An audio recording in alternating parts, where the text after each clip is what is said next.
And we have a great group of people here to discuss that from a very wide regional perspective. On the logistics of this, we have this panel, then we have a follow-on panel discussion about Trump foreign policy, and then we have a conversation with the President of Estonia, and then we wrap up for the day, and we'll move to our gala dinner later. So I am going to cut this one a little bit shorter than an hour and try to get a little bit more on track with the timing. But that said, I think this is an important topic. To discuss this topic with us today, I'm going to introduce our panelists. And first we have Igor Montanu, who's the former ambassador of Moldova to the United States. Edward Lucas from the Center for European Policy Analysis, and you will all know him from The Economist and his time there. We have Maria Logan from the Open Russia Foundation. Charles Davidson from the Hudson Institute, and who is the editor of The American Interest, which has done a lot of work in this area, I must add. And Serhiy Lyshenko from the Ukrainian Parliament. So you see from the choice of speakers here, we're looking at a regional phenomenon of people who, or societies where there is a great influence of a small number of people who have managed to amass a lot of wealth, and that has an impact on the functioning of politics and democracy, whether that is in Ukraine or Moldova or Russia and so forth. So what we want to do is get a little bit of perspective on what's happening and a little bit of perspective on what should happen. I think some of the assumptions around this are simplistic. You can't have a situation where countries don't have businessmen. You can't have a situation where there isn't money in politics. We have lots of money in politics. The question is, how do you really understand what the phenomenon is and how do you address it? And I'll try to throw some ideas in as we wrap up as well. So to get us started, I'm going to ask Ed Lucas to give us kind of a framework for thinking about this, and we'll take it from there. So Edward, first to you. Thanks very much indeed, Kurt. It's great to be here, and this was a subject that Senator McCain was really interested in, and I hope he's watching from up there and taking note of what we say. There's a lot of bad words in the Russian language that you get kind of raise your hackles, and one of the ones that really bothers me is Chekist, and the way that sort of survived after 1991 and the day of the Chekists and this sort of thing. And so I'm quite used to these bad sort of communist secret police words. But I was thinking that actually modern Russian has got its own lexicon, and we didn't notice at the time how bad some of these words were. And the one that I particularly want to start off with is the word offshorka. I remember I was in Lithuania in about 92, 93, talking to a Russian who was selling metals to the West, stolen metals from Russia. And I said, what do you do with the money? And he said, it goes into my offshorka. And I thought it was rather charming, actually. I liked the use of the diminutive. I thought, well, they're getting the idea. This is how capitalism is meant to work. And, that's good. The taxman won't steal his money. And there was something sort of rather romantic and feeling that swashbuckling capitalism had come to Russia, and here was this guy who'd learnt the Western rules and was playing, the new capitalist game and making money for his family. And I thought, he'll be a Rockefeller or a Carnegie or something like that in a few years' time, and I'll be glad to have met him. Unfortunately, he had a business dispute that went sour, and he ended up dead, so that didn't happen. But looking back on it, I think that was one of the great mistakes we made after 1991. We made lots of mistakes, and many of them we've woken up to. We made the mistake of thinking that the Soviet Empire was over, and therefore that the Russian Empire was over, and we were never going to have problems with Russia ever again. That was a big problem which we've been discussing in the previous sessions. We made a big mistake in thinking that if you have freedom of speech and free media, then nothing can really go wrong. Free speech had destroyed communism, so therefore the idea that you could have a propaganda attack from the East against the West was just absurd. What are you saying? You're going to say Russia's going to launch a television channel to attack Western democracy and it's going to work? Well, actually, that happened.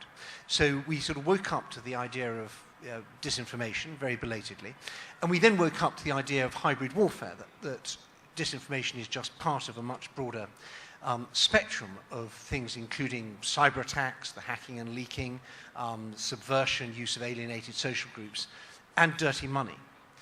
And I think what we're now seeing is a really dawning realization that there's something wrong at the heart of our financial system, and that Russia now, and probably China in future, uses that to attack us. And there are two particular weaknesses that I think we need to look at. One is the idea of anonymous corporate ownership. When we invented limited liability companies back in the late 18th, early 19th century, they were a way of sharing risk. It meant that if you had a commercial venture and it went wrong, you didn't go personally bankrupt. And it was a kind of subsidy. It meant that your creditors, the people who'd sold you stuff, wouldn't get paid. So you were subsidizing risk-taking through the wider society. And that was a great thing. It fueled capitalism. But nobody ever said at any stage when we set up limited liability companies that this is a great way for hiding your identity. That was never debated. No law was ever passed. Nobody ever discussed it. It just crept up, first of all with the Anstalts in Switzerland, and then through the whole development of offshore finance. And we take that as normal. We think it's normal that you can go to Delaware, go to Wyoming, go to Nevada, go to the British Virgin Islands, go to St. Kitts or Nevis or one of these other jurisdictions, and you can set up a company and nobody can find out who owns it. You can have a company which is owned by another company, and that company is owned by the first company. So you have two companies that own each other, completely bulletproof legal structure. And the fact that behind that is an oligarch, a criminal, an intelligence service or whatever, you can't find that out. You can't find it out as a journalist. Sometimes you can't even find it out as a government agency. And that's a real monster. It's very bad because it allows the worst people in the world to steal and hide and launder their money. It's bad because it erodes our moral legitimacy. And when I talked to Navalny when he was last in London, and I said to Mr. Navalny, people say you're anti-Western. What do you say to that? And he said, of course I'm anti-Western. You, down the road there in the City of London, your bankers, your lawyers, your accountants are colluding with the kleptocrats in my country to launder their money and put it in London. Of course I'm anti-Western. You should be anti-Western too. And I thought, fair dues. So this is a terrible vector. It helps the people who we most dislike, whether they're organized criminals or corporate criminals or whatever, to use the financial system to enrich themselves, but it's also a vector of influence. It creates a gravy train in our countries, in the City of London, in New York, in Vienna, in Latvia, in Cyprus, all over the place. There are people who live from this tide of dirty money, and they're politically influential. And if we were off the record here, I'd go into more detail, but I was talking to a very senior British official just after the Skripal case. And I said, here's what you've got to do. And I gave a list of law firms and banks and accountancy firms that deal with Russian money. And I said, if you want to scare Putin's regime, you have to make these people scared.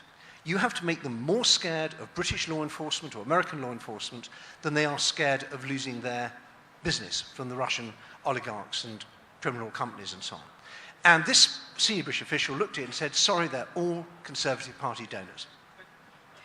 That is why this corrupt oligarchic financial system is a direct threat to our politics. There's also the sort of sub-question, which is money, the way money goes into political contests, the use of money to buy think tanks, the use of money to buy political parties, to buy politicians. That's bad too, but I think that we can talk about that. It was a subject that was close to Senator McCain's heart. But I think the fundamental question is you've got to have transparency. You've got to know where the money comes from.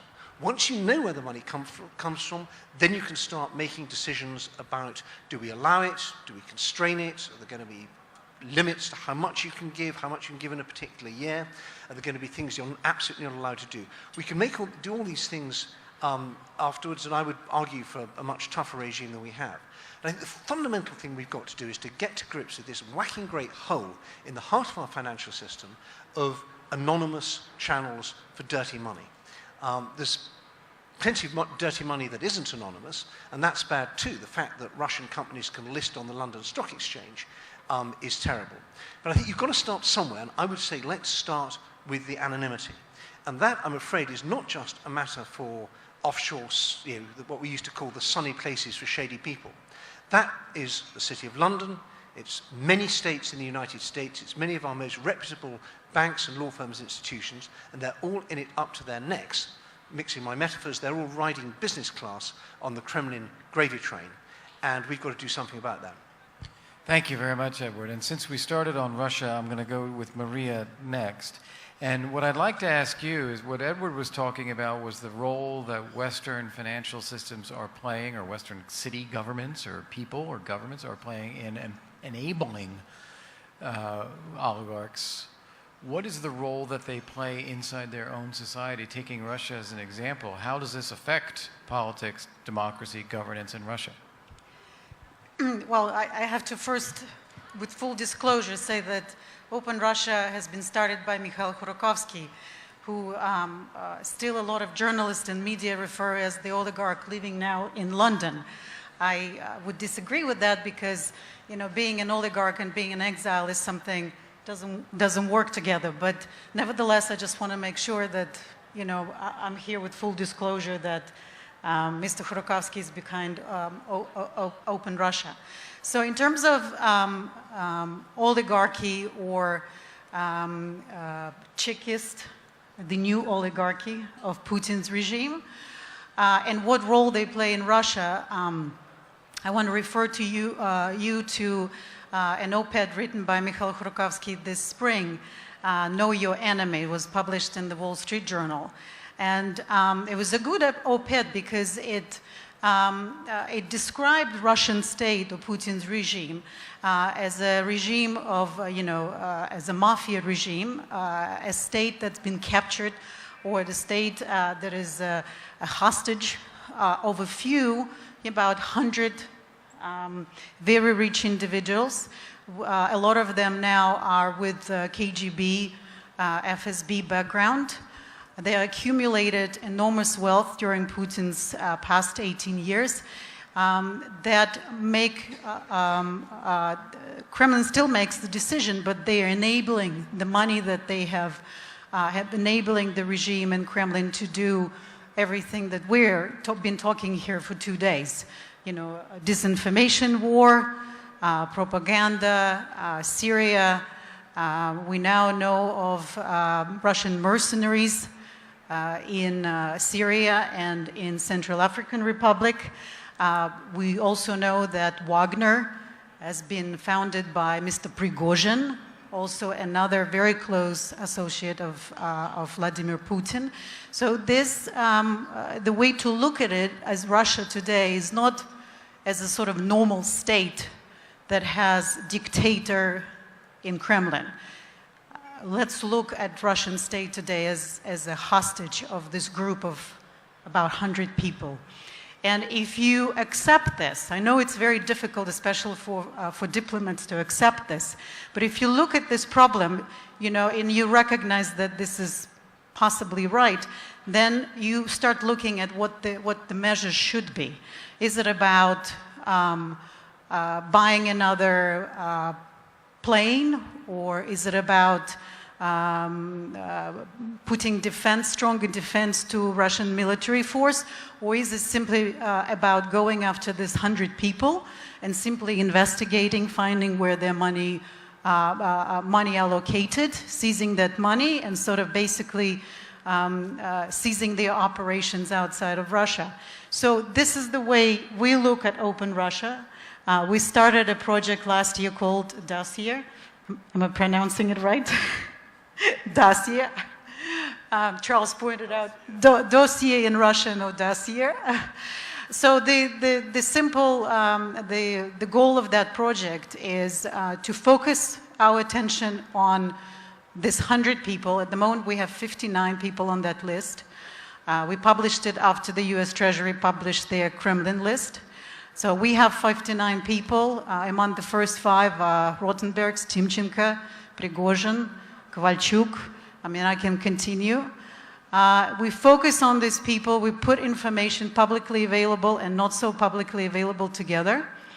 And we preserve this information for future. We file cases in Russia because we want to stop the statute of limitation running, because we believe one day the regime will change, and we need to find justice. So we want to preserve evidence now so that we can prosecute when there is an opportunity. But we're not going to sit still now. There's mechanisms still available around the world, especially in Western democracies, that allow us to go after these people and their money. Why we do that and why should the West care? Because they use their money in the West as agents of Kremlin. They're the ones who are influencing the policy of Kremlin in the West. And it's extremely important to cut that stream of money. I'm afraid that just disclosing the beneficiaries is not going to be enough, because the criminals know how to hide behind people. And I know just from my own experience that in today's world is much more transparent. There are much more rules today, especially in banking, than 10 years ago. But nevertheless, people as criminals, they hide behind some false identities or some people who proxies, and you can never find, or it's very difficult to find. We in the civil society, or journalists, have the same problem. We can't get that information. It's very difficult. But the agencies, enforcement agencies in London, in the United States, can get that information. And it's very important that they conduct these investigations, find the money, and prosecute. Thank you very much. I am going to turn it to Charles now, so thank you. Well done. And Charles, I think at this point I want to bring you in to give us a little pedagogical aspect to this as well, which is when we talk about oligarchy, what exactly are we talking about? I think because we can interpret this in different ways. So give us a little bit of understanding what the phenomenon is, and then let's take it back to some of the other regional examples.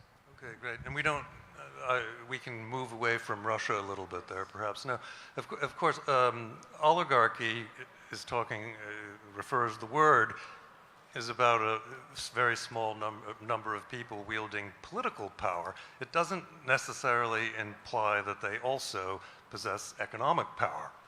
But what we see, the way we're using the word now, is that it implies extreme economic power, and in some cases we may have a country, I don't know, where it's perhaps possible for there to be only one oligarch in a country. In the case of Russia, there's a whole network. But it's interesting that we never talk about oligarchs in the United States or France or the UK. We talk about oligarchs in the former Soviet Union space. So I would then make the leap to say we're pretty much talking about kleptocrats in a kleptocratic model, and tying back into what Ed was talking about, and everything Ed said is summarizes things that I've been working on and active in for the last 10, 12 years, and it also summarizes exactly the thrust of the kleptocracy initiative that I run at Hudson Institute and what we're advocating and what we're looking for.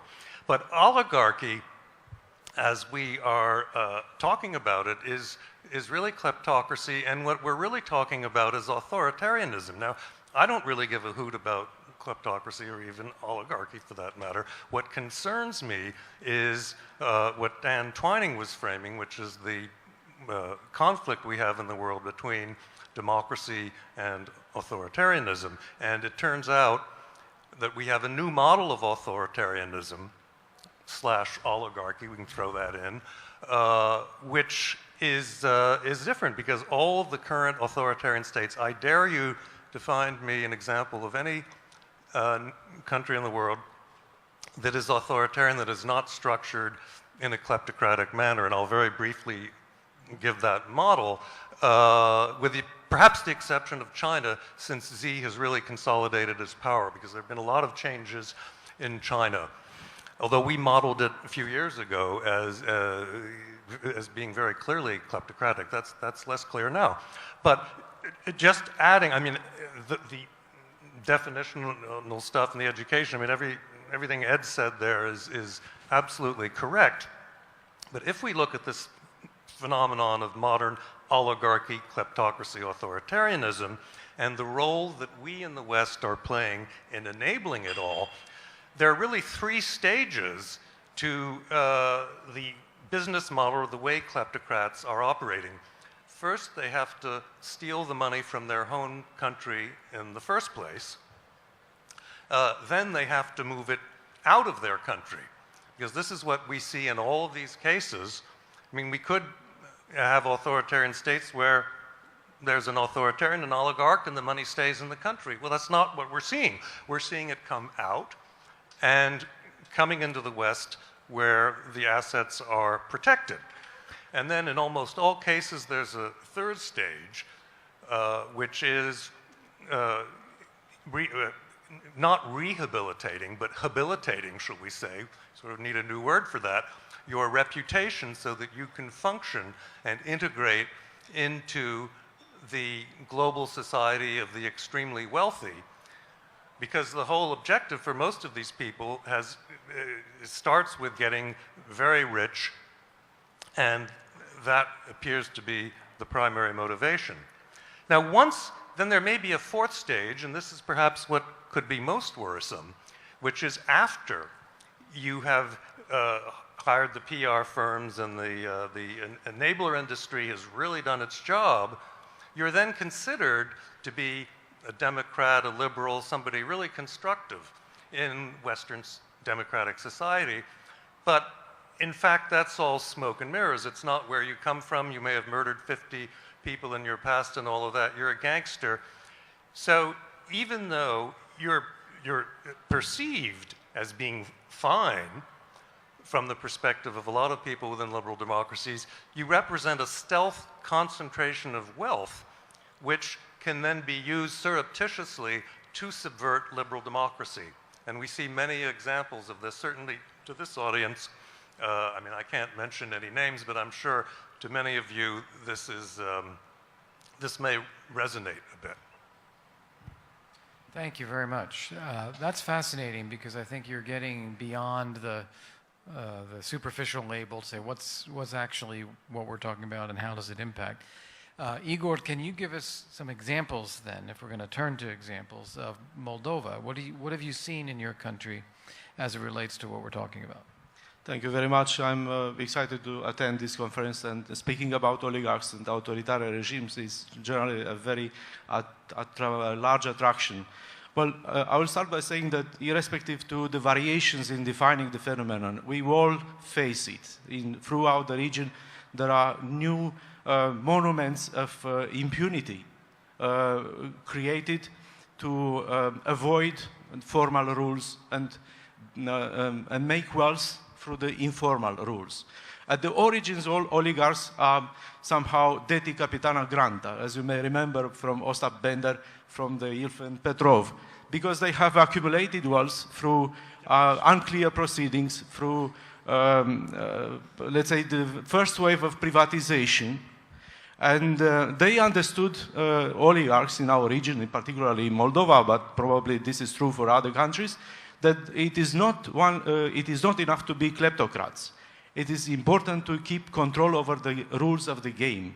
And this is why they became extremely important to enter into the political scene, to create a kind of necessary patterns which attract people, because people are sometimes fed up of the poor institutions without the capacity to implement rules. And therefore, in countries like Moldova, oligarchs are hated and they are loved in the same time, because they are fixers. They try to fix the issues. Fixing the issues meaning providing guarantees for the property rights. This is quite an important way, and that gives us the possibility to say that the oligarchs emerge based on the weaknesses of the state, of the fragility of the state institutions, of the unaccomplished state building at the end of the day. What is afterwards making them important is they act like parasites. And therefore, for instance, the second wave of oligarchization coincided with the money laundering from Russia. In our case, for instance, Moldova, a tiny country, through Moldova transited 23 billion of USD from Russia in the last 10 years, which means that in addition to the kleptocratical activities and practices, they become proxies for some of the important regional networks. And this is quite an important element in order to understand what is the difference between the first generation of oligarchs and the next generation of oligarchs. What is even more important is that oligarchs tend to join each other. And now we are observing a totally new phenomenon. There are new clusters of oligarchs, of authoritarian leaders, which create new opportunities to keep under control states, to own the states, to privatize state institutions, and to create a kind of solidarity among themselves. What they do afterwards, they try to invest a lot of resources into their security. For instance, in the last couple of 4 years, in spite of the fact that we have an association agreement under implementation, we have a lot of obligations, oligarchs in our country, they have invested largely in the police, into the security areas, not exactly to protect the country or the borders, but to protect their own safety. In the last 4 years, the expenditures for police and special services increased by 9 times, while for education, the expenditures increased only 28%, which means, just to give you an example, spending for this home affairs and intelligence services reached almost 6 billion of leis, while for defense, 665 million of lei. So it's a huge discrepancies, which means that oligarchs are more afraid of their own security than, let's say, country security or building up the capacities to resist external, let's say, pressures. So they want to own a state, and at the same time they are becoming the proxies, because clusters with more affluent oligarchs will dominate their agenda and will make them executive or secondary to the policies promoted by Russia. Last week, our oligarchical regime in Moldova extradited 7 teachers, Turkish teachers, because allegedly they are connected with the Gulen movement. What happened before? It happened that President Erdogan invested into some of the projects which are very much loved by our oligarchs. So we can see a kind of creation of a new cluster, Putin, Erdogan, and Mr. Plahatniuk, which is the name of our affluent, let's say, ruler in Moldova. Very interesting. Very interesting. Thank you. And let me turn it now to Sergei. Take the Ukraine example now. How does it play out in Ukraine? What do you see?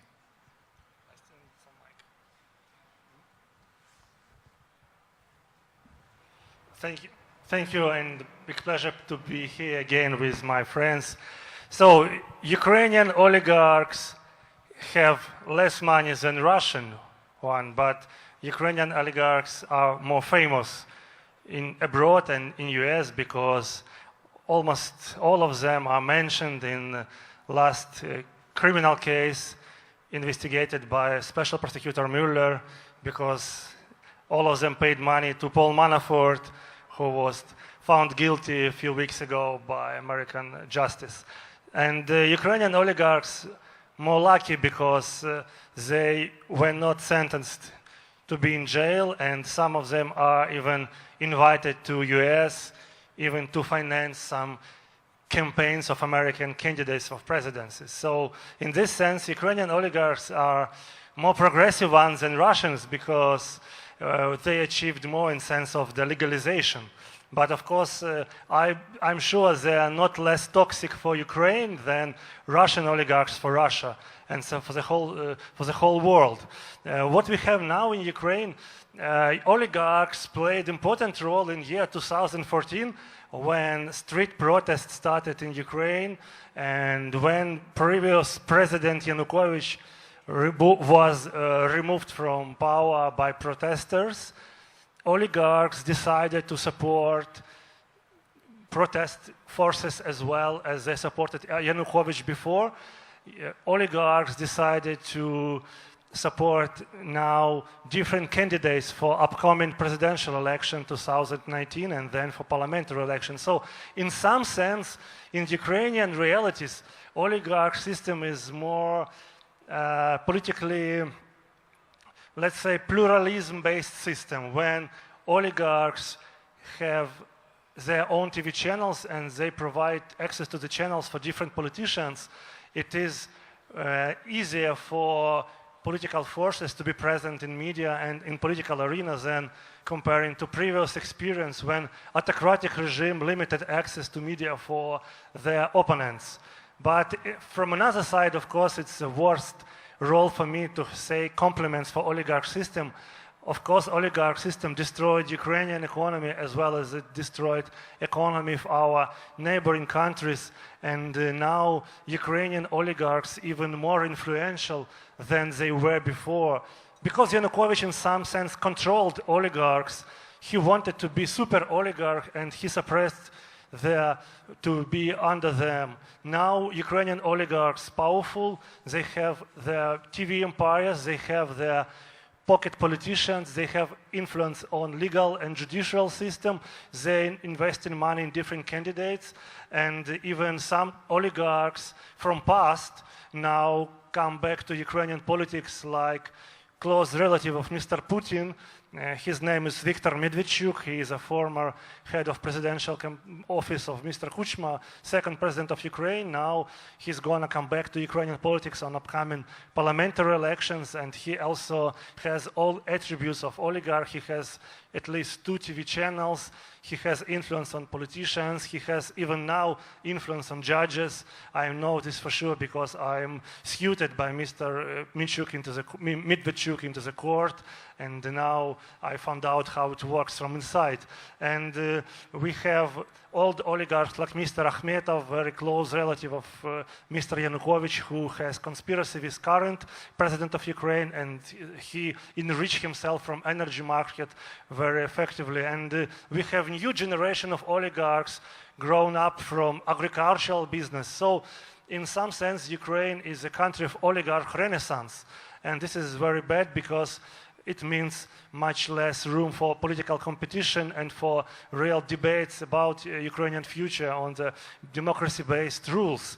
But from other side, it's much better than autocratic regime. So in this sense, upcoming elections are crucial to have a better future for Ukraine, but I believe it's not less important to build institutions which can limit influence of oligarchs on Ukrainian politics. First of all, it's reform of electoral system to make influence of money less possible on politics, to change the system of election, to provide political forces money from state budget, and to have effectively working anti-corruption institution to prosecute politicians and to prevent corruption.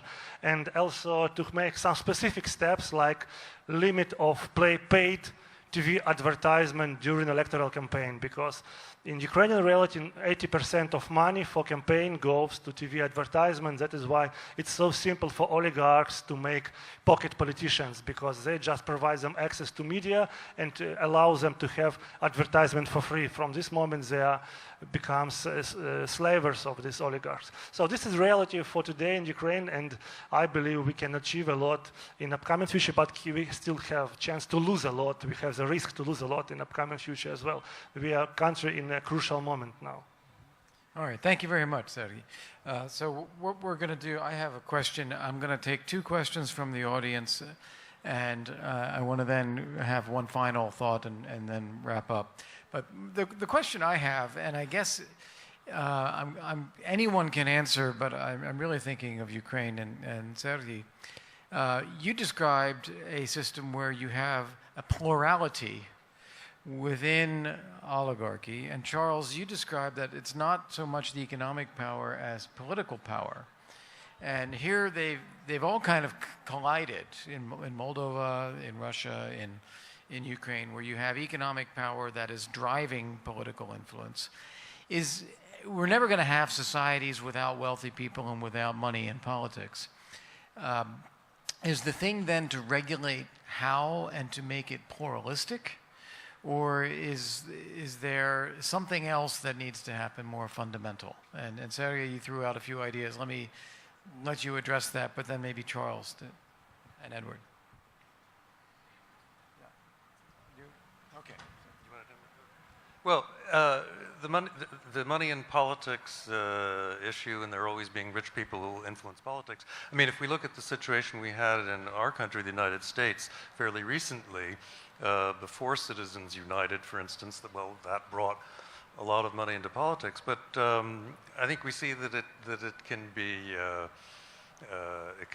regulated. I mean, in countries like France, there are these automatic contributions to the political campaigns. So I think there are all sorts of ways we can limit money in politics. And to each his own. I mean, it's why do we use this term oligarch? And why don't we use it in the United States? And why are some people saying that we should be a little bit concerned about oligarchs developing in our country? And there's certainly some people in the US now who are expressing oligarchic impulses in terms of their desire to influence politics with large amounts of money and to perhaps restrict that influence to a small club of themselves and their friends. This is not a completely crazy notion. So I think the main thing we need to do is to legislate money out of politics. And I think that's true everywhere. The Ukraine situation, Sergey will comment on that. I mean, and the title of this talk, Oligarchy and Democracy, is, I mean, if there were one country we could pick to talk about, it might be Ukraine. Yeah, I totally agree that the best way to fight against oligarch is to limit penetration of money into the politics.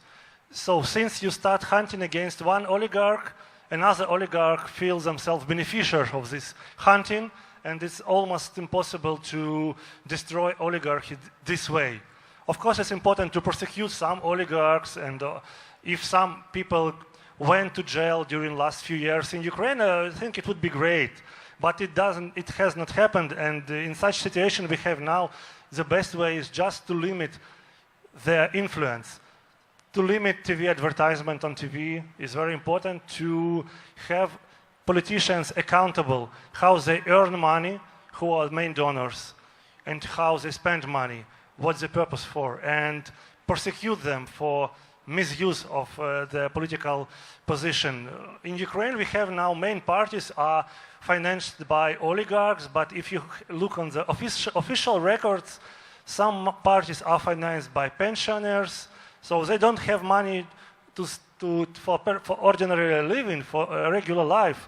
Their pensions are very low, but they're able to pay a few $1,000s per month for some politicians. It's like nonsense. Of course, they are financed by oligarchs, but no prosecution happened after this because enforcement agency is very poor, is very weak, and this is another, we go like by circle because institutions are supported by oligarchs, they are dominated there, and there is no real system of keeping politicians accountable. And very important leadership in this situation, unfortunately to say, but current president was able to be leader of these changes, but unfortunately he became conspirator of this oligarch system. And we have this reality now when civil society is the main engine for changes. If we would have president as our ally, we would achieve much more during the last 4 years. But reality is that we have now. So limit of oligarchs' influence is the main prescription how to fight against this, and it's possible only with active participation of society in this process. Without society, reform almost impossible. System is not able to reform itself without this pressure from society.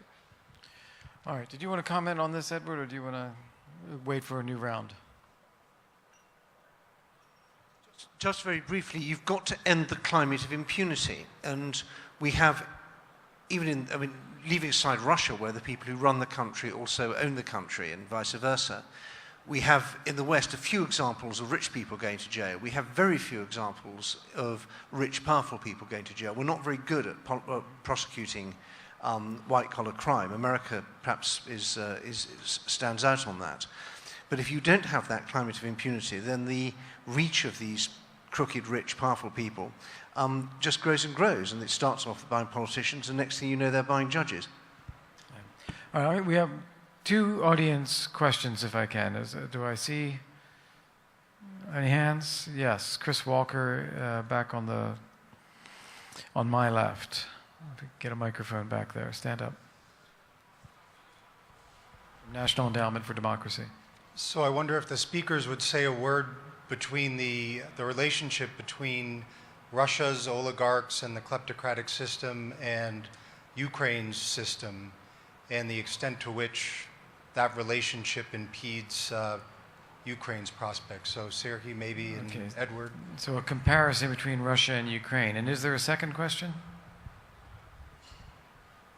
Yes, in the front row, Ambassador Foley. If we could get a microphone for her.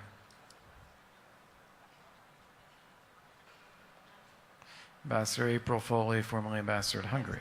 Yes. There have been other cases where it's not, that don't involve kleptocracy, but where rich people are attempting to influence the elections in Macedonia. Hungary claimed they were trying to influence it there. And so it's not about kleptocracy necessarily, but there are legitimately wealthy people who are attempting to influence elections. Can you speak a little bit about that? Okay, so let's do the Ukraine-Russia comparison. Who wants to go first? Edward? I mean, the obvious difference is that in the 90s, Russia and Ukraine looked pretty similar. You had this pluralistic thing and a lot of fighting and between the oligarchs and so on. The big difference in Russia is pretty simple. You've got one guy in charge who acts as a very effective arbiter between the different oligarchic clans. And that was something that Ukraine's never, I mean, even Yanukovych at his height didn't have the sort of grip that I would say Putin has on the... and of course, the other thing about Russia is the amounts of money at stake are far, far bigger. Ukrainian oligarchs earned main money from Russia, of course. In the beginning, it was money from natural gas, from Gazprom. So the first money came from Russia. But what happened after, I believe Ukrainian oligarchs built the system to reproduce themselves within Ukraine. So in current moment, we don't need Russia to build our Ukrainian system of oligarchs. And in this situation, even sometimes we see oligarchs trying to present themselves as the patriots of Ukraine, like Mr. Kolomoisky, previous governor of Dnipro region, who now fled from Ukraine to Geneva because of the persecution. He presented himself as a patriot in 2014 when Russia attacked Ukraine. In reality, all oligarchs, they are patriots of their own personal pockets and their own offshore accounts. It is the patriotism of oligarchs. They're ready to fight for these values. But unfortunately, they're not patriots of Ukraine, because patriots are people who not stolen money from budget, not the people who are wearing national costume or singing the national theme song very loud. The patriots are people who make Ukraine more sustainable and successful Ukraine by paying taxes and supporting democracy. So in this sense, oligarchs have nothing to do with democracy and with patriotism. But comparing to Russia, I think in both countries they are really painful for nations. I'm going to give a couple of examples and then posit a theory here. So in the case of Ukraine, when it was being attacked by Russia, there were actually a couple of very wealthy business leaders who stepped in to finance militias that were critically important to stopping the Russian advance. So that's actually a function of saving the state in a way which was important at the time. When you had the Maidan, you mentioned that the current president of Ukraine was there on the Maidan as well, who was played an important role really in bringing about some systemic change in Ukraine at the time. In Georgia, I remember the great example of the reform of the police forces, where at the time it was President Saakashvili who fired all the police and then rehired them at a much higher salary and with better equipment, and it was a masterstroke against petty corruption in the police force in Ukraine. And this was financed by Mr. Ivanishvili, who is now often criticized as a power behind the throne in Georgia. So my theory here, or I just throw those out as examples to remember that there are several different phenomena that we conflate when we talk about this. There is the phenomenon of stealing wealth and laundering that wealth, so stealing from the state, stealing from the public. There is the phenomenon of buying political influence in illicit ways. It's hidden, that is, bribery, that is, gaining control of those levers of political power. There is the phenomenon related to that then of legitimate money in politics, because there's got to be money in politics. People have to run campaigns. You got to pay for television advertisements. So there is a campaign finance issue here. There is a generalized issue of corruption that is separate from the nature of just a few rich people, that you have some systemic problems of corruption. Ukraine's a great example of that. So I think we need to think about these phenomena discretely, and maybe the ways to deal with them are different. So for example, corruption as a phenomenon, I think the obvious approach there is prosecution. That you find evidence and you prosecute people for breaking laws that were, paying bribes. On the other hand, if the problem is a structural one where a handful of wealthy people exercise extraordinary influence in a country, maybe the solution there is not prosecution. Maybe the solution there is breaking up business empires. So antitrust legislation as an approach to creating competition. And if you have thinking about pluralism, if you have more competition, both economically and politically, that can create a more sustainable playing field for what happens in politics. So those are a few theories and postulates I just wanted to throw out there. And I'd like to invite all of you to comment. Igor, we'll start with you and we'll go down the row.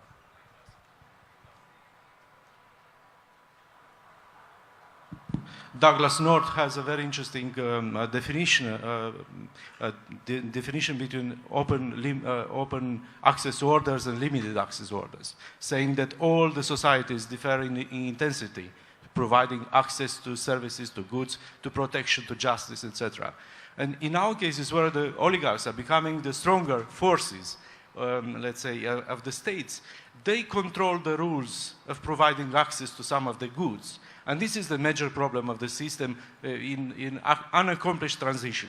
The second point in this is that the offshore jurisdiction internationally provide outstanding opportunities for oligarchs to use their money almost with no restrictions. And therefore, they influence with the money from offshore zones elections. And that was exactly the moment of truth in Moldova in 2016, when President Dodon was taking money from offshore jurisdiction and financing his party, and judiciary never responded.